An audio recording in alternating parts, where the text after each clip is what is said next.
Ito naman ang sitwasyon sa ngayon sa kahabaan ng Del Monte Avenue sa may barangay West Riverside dito sa Quezon City. So itong kalsada dito sa may Del Monte Avenue ay hindi na rin madaanan ng mga sasakyan. Ang pagkakasabi sa atin, yung mismong kantong yan ay aabot na sa Dibdib hanggang sa may Lampas Tao. Kaya sobrang lalim, talagang kanina pa tigil traffic. Pero sa looban, at kapapasok lamang ng mga rescue boats dahil may mga residente na na-trap.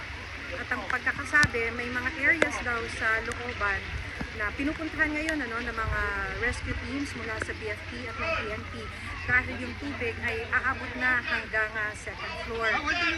So ito ang sinasaway nila dahil maliban sa mataas na nga yung tubig, may malakas pa yung agos, so pwede kang tangayin. Kaya sinasaway din ng mga pulis yung ibang mga taga rito na tinatangka na tawirin yung kalsada.